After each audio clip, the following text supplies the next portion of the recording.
नमस्कार, मैं हूं पूजा और आप देख रहे हैं हमारी खास पेशकश चुनावी रथ।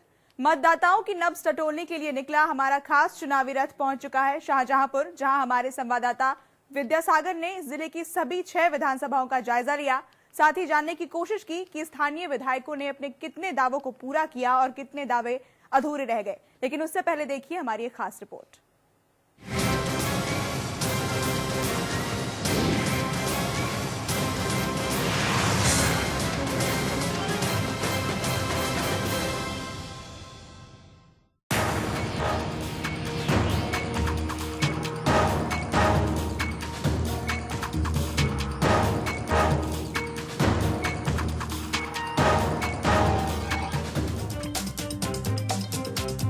मतदाताओं की नब्ज टटोलने के लिए निकला इंडिया वॉइस का खास चुनावी रथ पहुंच चुका है शहीदों की नगरी शाहजहांपुर।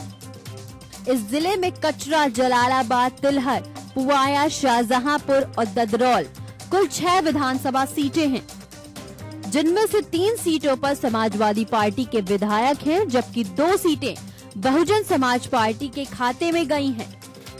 तो वहीं एक सीट पर बीजेपी उम्मीदवार ने जीत दर्ज की है।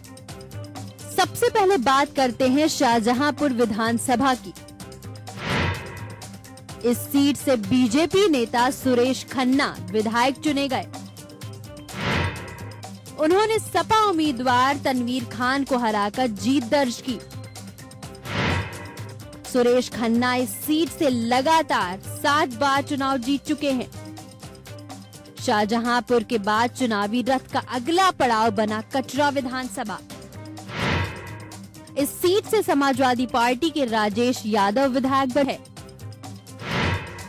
जबकि बीएसपी के राजीव कश्यप को नजदीकी मुकाबले में हार का मुंह देखना पड़ा। कटरा के बाद बात करते हैं जलालाबाद विधानसभा की। पिछले चुनाव में इस सीट से बीएसपी के नीरज कुशवाहा विधायक चुने गए, जबकि समाजवादी पार्टी के शरदवीर सिंह दूसरे नंबर पर रहे। जलालाबाद के बाद चुनावी रथ का अगला पड़ाव बना तिलहर विधानसभा। 2012 में विधानसभा चुनाव में इस सीट से रोशन लाल वर्मा विधायक चुने गए। वर्मा ने समाजवादी पार्टी के अनवर अली को हराकर जीत दर्ज की। तिलहर के बाद चुनावी रथ ने रुख किया पुवाया विधानसभा का। पिछले चुनाव में इस सीट से एसपी की शकुंतला देवी विधायक चुनी गई। उन्होंने बीएसपी के टिकट पर चुनाव लड़ रहे अरुण कुमार सागर को हराकर जीत दर्ज की। पुवाया के बाद चुनावी रथ का आखिरी पड़ाव बना ददरौल विधानसभा। इस सीट से समाजवादी पार्टी के राम मूर्ति सिंह वर्मा विधायक चुने गए, तो वहीं बीएसपी उम्मीदवार रियाज अली दूसरे नंबर पर रहे। पिछले विधानसभा चुनाव के नतीजों पर गौर करें तो शाहजहांपुर में मुख्य मुकाबला समाजवादी पार्टी और बीएसपी के बीच रहा, लेकिन मौजूदा हालात में सपा और कांग्रेस के बीच हुए गठबंधन के बाद समाजवादी पार्टी को कुछ मजबूती जरूर मिली है। लेकिन मतदाता किसे चुनकर विधानसभा पहुंचाते हैं, ये तो 11 मार्च को ही पता चलेगा। चुनावी रथ से विद्यासागर की रिपोर्ट।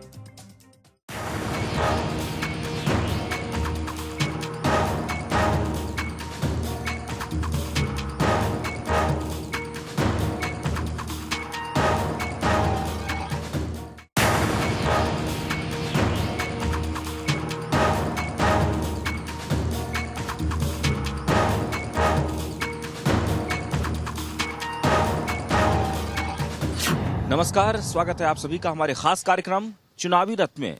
मैं हूं आपके साथ विद्यासागर। जी हां, चुनावी रथ लेकर आज हम पहुंचे हैं शाहजहांपुर, जहां पर 6 विधानसभा क्षेत्र है। सभी विधानसभा क्षेत्र में हम मुआयना करेंगे, जाकर देखेंगे जनता का मिजाज क्या है। लेकिन शाहजहांपुर जिनके नाम से जाना जाता है, जिनका इतिहास है, जी हां, आज़ादी के लिए संघर्ष करते एक शहीद जिन्हें फांसी के तख्ते पर चढ़ा दिया गया था। आपको बता दें कि उन्हीं के कलम से लिखे हुए कुछ जो लाइंस हैं वो मैं पढ़ के सुनाता हूं कि वो किस तरह से आज़ादी के लिए छटपटा रहे थे। काकोरी कांड यानी ट्रेन लूट कांड में उन्हें फांसी दी गई थी उन्हीं का ये मज़ार है और यहाँ पर कुछ लोग हैं, हम उनसे जानेंगे कि आखिरकार यहाँ पर लोग यानी कौन कौन से नेता यहाँ पहुँचते हैं या फिर किस तरह का यहाँ पर प्रसिद्धि है। लेकिन इससे पहले हम पढ़कर सुनाना चाहते हैं। बहुत ही जल्द टूटेगी गुलामी की ये जंजीरें, किसी दिन देखना आज़ाद ये हिंदुस्तान होगा। वतन हमेशा रहे शादकाम और आज़ाद, हमारा क्या है अगर हम रहे ना रहे। तंग आकर हम भी उनके जुल्म के बेदाद से चल दिए सुए अदम जिंदाने फैजाबाद से। अपना यह अहद सदा से था कि मर जाएंगे, नाम माता तेरे उशाक में कर जाएंगे। जी हाँ, शहीद वतन अशफाक उल्लाह खां साहब ने ये लाइनें लिखी है और उन्हीं के लाइनों से मैं शुरुआत किया हूँ इस कार्यक्रम को कि आखिरकार हमारे देश में जो आज शहीद आज़म को लोग भूल गए हैं, बहुत सारे ऐसे शहीद हैं जो हिंदुस्तान की आज़ादी के लिए किस तरह से उन्होंने अपना बलिदान दिया है या लोगों को, आने वाले युवा पीढ़ियों को उन्होंने किस तरह से सीख दी है। हमारे साथ कुछ लोग हैं, हम उनसे बातचीत करेंगे। आप लोग यहाँ का रहने वाले हैं, शाहजहांपुर के ही हैं आप लोग? मेरा नाम अशफाक उल्लाह खान है। क्योंकि मेरे परिवार जब उनको फांसी होने वाली थी उसे एक हफ्ते पहले मिलने गया था, तो उन्होंने ये इच्छा जाहिर की थी कि मेरे परिवार में किसी का नाम अशफाक रखा जाए। तो हमारे परिवार के लोगों ने हमारे पिताजी को नाम इसलिए नहीं दिया कि उनके फांसी के बाद उनकी माँ जो थी तो वो घर में थी, तो पिताजी को नाम नहीं मिला, तो वो मुझे नाम मिला है। मुझे बहुत खुशी है इस नाम को मिलने की। चलिए अब चुनाव की बात कर लेते हैं, क्योंकि विधानसभा चुनाव आ गया है, सर पे है, सब लोग तैयारी में जुटे हुए हैं। 6 विधानसभा चुनाव है यहाँ पर, मतलब 6 विधानसभा क्षेत्र है और मुझे लगता है कि जो अब की जो राजनीति है, जो नई जो तस्वीरें बनी है, उसमें यहाँ पर मौजूदा सरकार ने क्या कुछ विकास किया है? काफ़ी विकास किया है सरकार ने, और ख़ास तौर पर जो अखिलेश सरकार ने हर क्षेत्र में विकास किया है। अच्छा। यहाँ से मंत्री भी रहे हैं कुछ सपा में, तो अच्छे कार्य किए हैं। और यह हमारे नगर में जो हैं चेयरमैन हैं सपा के, जो जिलाध्यक्ष भी हैं, तो काफ़ी विकास किया है शहर का भी। जैसे क्या विकास किया है? मैं जानना चाहता हूँ कि किस तरह का विकास।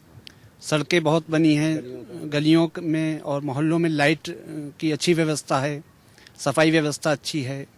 जी आप बताएं, समीकरण जो बन रहा है इस वक्त, क्योंकि विकास के बाद भी लोगों के जहन में बहुत सारे सवाल हैं, लोग अपने अपने कैडर वोटर हैं, तो उन कैडर वोटर को लेकर यहाँ समीकरण क्या देख पा रहे हैं? देखिए, समीकरण ये है कि उत्तर प्रदेश में चूंकि समाजवादी पार्टी की सरकार रही है और विकास के नाम पर वो वोट मांग रहे हैं।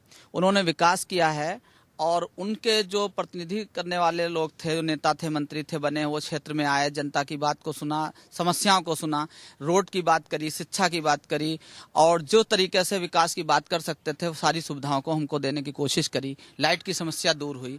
हम लोग पढ़ने लिखने वाले लोग हैं, हम लोगों को लैपटॉप मिला। इससे मतलब नहीं है कि वो पार्टी ने लैपटॉप दिया इसलिए मैं कर रहा हूँ, मैं विकास की बात कर रहा हूँ। इससे हमारा देश आगे बढ़ रहा है, प्रदेश मेरा आगे बढ़ रहा है। तो यहाँ पर शाहजहांपुर में किन किन पार्टियों के बीच टक्कर लग रही है? अब यहाँ तो एक तरफी टक्कर ये है कि जब से गठबंधन कांग्रेस और समाजवादी का गठबंधन सरकार बनी है हुआ है, तो ज़्यादातर अब नंबर 1 पे तो यही लग रहा है कि अखिलेश सरकार बनेगी और अखिलेश प्रदेश के मुख्यमंत्री बनने जा रहे हैं और बड़ी पार्टी बन के वही उभरेगी। नहीं, लॉ एंड ऑर्डर को लेकर बहुत सवाल उठा है। क्या यहाँ भी इस तरह का माहौल देखने को मिला? लाइन ऑर्डर में हमें लगता है कि यहाँ तो ठीक रहा, कोई ऐसा वो नहीं था, लेकिन ये जो गाड़ी 100 नंबर दी गई है इसका बड़ा प्रभाव है लोगों पे कि वो कम से कम लोगों तक उनकी अप्रोच हो सकती है और वो दौड़ के आ सकते हैं। इसका असर कुछ दिखाई देता है। चलिए रुख करते हैं अगले विधानसभा का और वहां पर देखते हैं क्या तस्वीरें हैं और वहां के लोग क्या सोचते हैं। और अब हम शाहजहांपुर के शहर में पहुंचे हैं, चौराहा है यहाँ पर। शाहजहांपुर के जितने भी क्रांतिकारी रहे हैं, जिन्हें फांसी दी गई थी, सबका स्मारक यहाँ पर बना हुआ है, जो स्मारक हम आपको दिखाने जा रहे हैं। तस्वीर में आप देख सकते हैं लाइन से अशफाक उल्लाह खां, श्रीयुत प्रेम कृष्ण खन्ना, पंडित राम प्रसाद बिस्मिल, और आपको बता दें कि एक और है, ये सब क्रांतिकारी देश के रहे हैं, फांसी की सजा हुई थी। और अब हम चुनावी परिदृश्य में बात करेंगे लोगों से, आम लोगों से, कि आखिरकार उनके मिजाज में क्या है। ठाकुर रोशन सिंह, आपको बता दें कि इन्हें भी 19 दिसंबर को इलाहाबाद जेल में फांसी की सजा दी गई थी, यानी चारों को फांसी की सजा सुनाई गई थी। और अब यहाँ की जनता का मिजाज क्या है वो जानने की हम कोशिश करेंगे विधानसभा चुनाव को लेकर कि आखिरकार यहाँ के लोग क्या सोचते हैं। कहाँ से आए हो? कहाँ के रहने वाले? थाना परौर। शाहजहांपुर के नहीं हो? हाँ, शाहजहांपुर लगता है जिला। अच्छा, तो सभी लोगों के पास आते जाते हो, घूमते फिरते हो, क्या माहौल बन रहा है चुनाव का? माहौल तो बढ़िया बन रहा है, क्या बनना है? बहुत बढ़िया बन रहा है। अच्छा, हाँ जी। मतलब कोई विकास की बात है? विकास तो यार कम हो रहा है शाहजहांपुर में। अच्छा, तो किस आधार पर चुनाव हो रहे जा रहा है? अब आधार तो 3 लगे हैं। अब देखो भाई, जो पैसा खर्च करेगा, जो ज्यादा नेम करेगा, गरीबन खपाएगा उसकी। अच्छा, तो जो पैसा खर्च करेगा उसकी सरकार बनेगी, मानी जनता का जो मिजाज है, ये जो लोग हैं ये यही कह रहे हैं कि कोई कुछ पैसे देगा तो उसको वोट देंगे। आप और भी हमारे साथ कुछ लोग हैं, हम उनसे भी जानने की कोशिश करेंगे कि आखिरकार लोगों के दिलो दिमाग में क्या कुछ चल रहा है।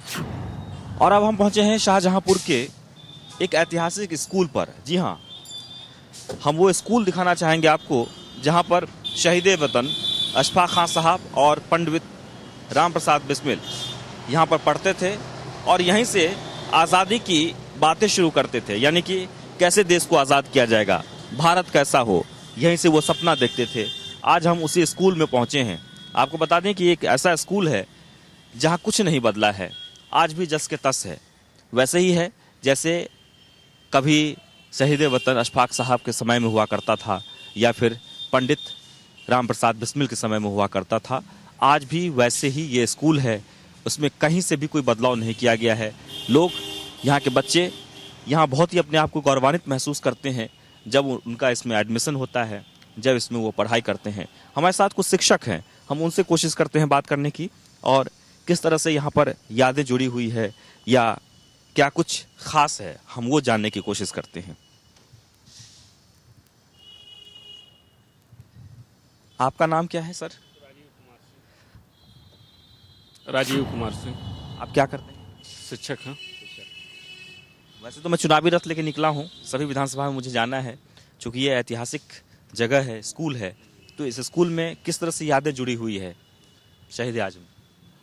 यहाँ पे पंडित राम प्रसाद बिस्मिल और अशफाक उल्लाह खान यहाँ पे विद्यार्थी रहे अपने विद्यार्थी जीवन काल में जो है, तो उनकी यहाँ मूर्तियाँ लगी हैं और उनके यादें यहाँ पे काफ़ी जुड़ी हुई हैं। उन्हीं से विद्यालय की एक बहुत बड़ी पहचान है जो है। यहाँ कुछ बदलाव भी किया गया है कि सब कुछ वैसे ही है जैसे पहले था? आप किस विभाग के टीचर हैं? मैं बायोलॉजी का टीचर हूँ। जी, तो यहाँ पर क्या कोई बदलाव भी हुआ है? वह सब कुछ वैसे ही है? हाँ, परिवर्तन तो वह शिक्षा का स्तर नहीं, शिक्षा का स्तर नहीं, विद्यालय की बात कर रहे हैं। विद्यालय का ढांचा तो वैसे ही, विद्यालय तो जैसा मूल रूप में था पहले वैसा ही है वर्तमान में भी। अच्छा। हाँ, बिल्डिंग में भी कोई परिवर्तन नहीं हुआ। 1916 की बनी हुई है। शिक्षा में क्या परिवर्तन हुआ है? शिक्षा में अब लोगों की जो है जागरूकता बढ़ी हुई है। जो है प्रदेश सरकार या केंद्र सरकार द्वारा जो किताबें मिलती हैं, मिड डे मील है और स्कॉलरशिप है बच्चों को, जो है इससे बच्चों की संख्या में थोड़ी सी बढ़ोतरी भी हुई है। नहीं, हम ये कह रहे हैं कि पहले जो शिक्षा दी जाती थी बच्चों को देश के लिए, वतन के लिए, सुसंस्कृत बनाने के लिए, एक सामंजस्य बनाने के लिए, एक सामाजिक बातें, लेकिन आपको नहीं लगता है कि अब वो सब गौण हो गया है? ऐसे बच्चे अब नहीं निकलते हैं? नहीं, तो ऐसे बच्चे पाठ्यक्रम के हिसाब से और नैतिक शिक्षा का यहाँ पे पाठ पढ़ाया जाता है बच्चों को, लेकिन समाज चूँकि इतना दूषित हो चुका है तो बच्चा 6 घंटे विद्यालय में रहता है तो उसका असर सीमित होता है। जो समाज में बच्चा रहता है उसका असर ज़्यादा उसके ऊपर पड़ता है। इसी की वजह से जो है समाज का असर बच्चे पे ज़्यादा रहता है, तो स्कूल का प्रभाव धीरे धीरे गौण। पहले जो है समाज में नैतिकता का स्तर ऊंचा था, जो है आज जो है आदमी अपेक्षाकृत ज़्यादा स्वार्थी हो गया है। पहले के जो है नैतिक मूल्यों का पतन हुआ है। अब आखिरी सवाल, चुनाव का समय है, क्या माहौल है? चुनाव में अब खुल के तो कोई वोटर अपना बात नहीं कह रहा है, लेकिन माहौल त्रिकोणीय लड़ाई यहाँ पे, त्रिकोणीय लड़ाई है। लेकिन क्या मौजूदा सरकार ने विकास किया है? निश्चित रूप से विकास किया है। मौजूदा सरकार, प्रदेश सरकार जो है काफ़ी विकास किया है, लेकिन फिर भी अभी बहुत सारी चीज़ें बाकी हैं जो है जी। लेकिन ये स्कूल है कि ऐतिहासिक स्कूल है, उस हिसाब से मुझे लगता है कि जो हम तस्वीरें देख पा रहे हैं वो तस्वीर नज़र नहीं आ रही। स्कूल के लिए कोई सरकारी स्कूल के विशेष साफ सफाई का बजट तो अलग से कुछ होता नहीं है जो है, तो जो विद्यालय के अपने संसाधन हैं उन्हीं के माध्यम से जो है जो संभव हो सकता है किया जाता है, और कोई विशेष और कोई बात तो है नहीं। तो चलिए हम यही कोशिश करेंगे कि जो पहले शिक्षा का स्तर जो था, जो पढ़ाई होती थी, उस स्तर में एक बार फिर से सुधार हो। ये वही स्कूल है जहाँ पर कभी बिस्मिल्लाह खां साहब और पंडित राम प्रसाद बिस्मिल आया करते थे, पढ़ा करते थे, विद्यार्थी हुआ करते थे। आज भी यहाँ पर सैकड़ों बच्चे निकलते हैं हर साल, और जो भी यहाँ पढ़ने के लिए आते हैं बड़े ही गौरवान्वित महसूस करते हैं। लेकिन ज़रूरत है सरकार को उस नीतियों में बदलाव की कि जहाँ संकुचित मानसिकता की फौज तो तैयार कर ली जाती है, लेकिन बच्चे को सुसंस्कृत नहीं बनाया जाता। आगे बढ़ते हैं, देखते हैं विधानसभा का।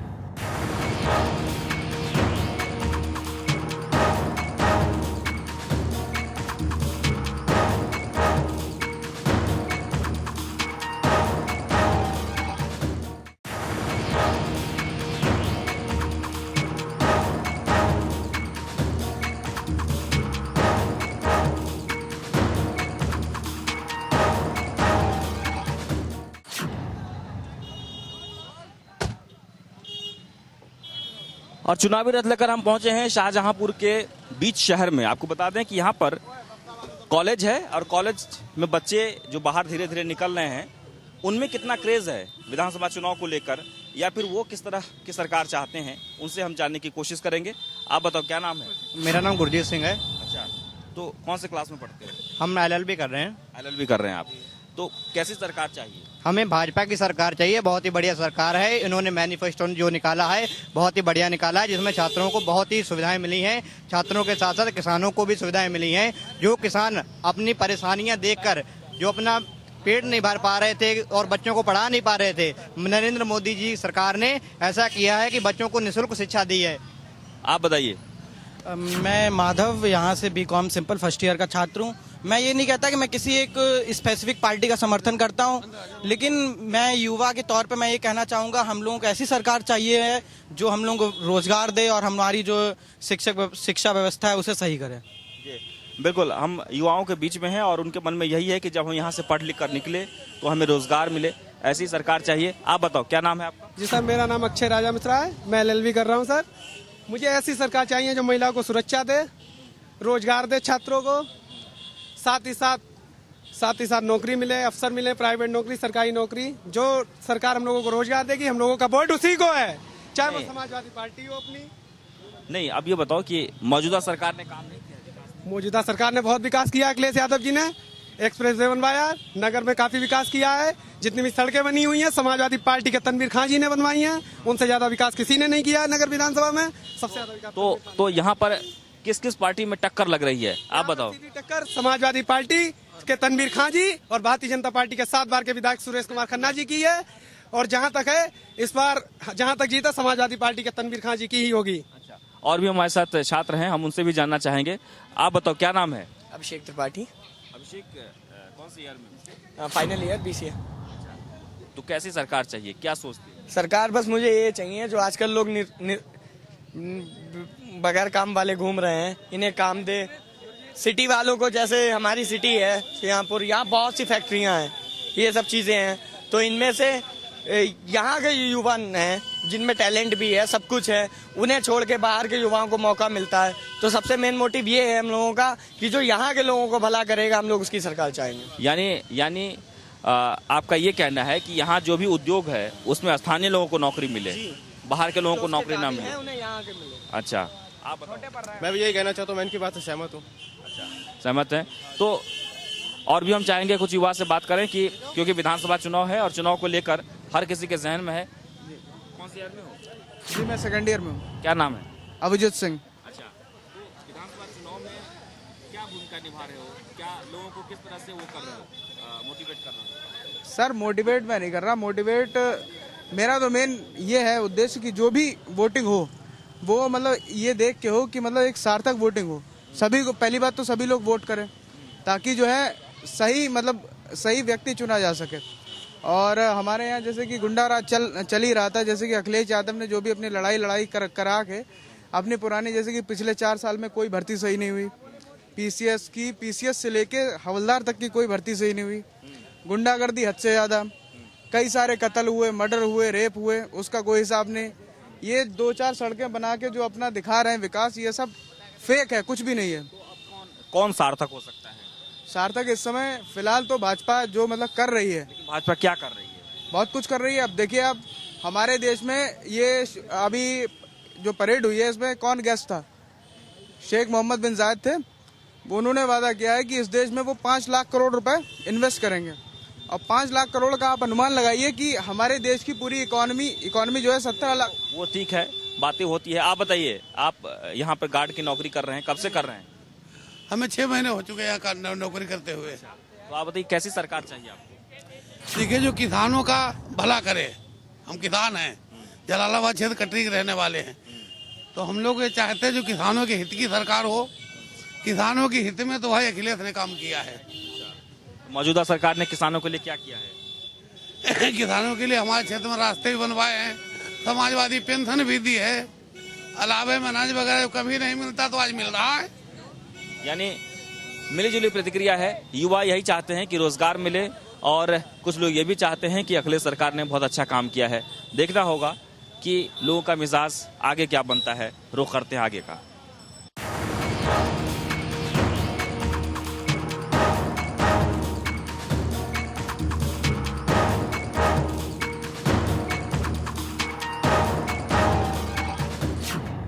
और अब हम शहर से गांव की तरफ आ गए हैं। जी हाँ, खंडवा ये गांव है, और इस गांव में जो लोग हैं उनका ये कहना है कि विकास से कोसों दूर है, यहाँ पर कुछ नहीं है।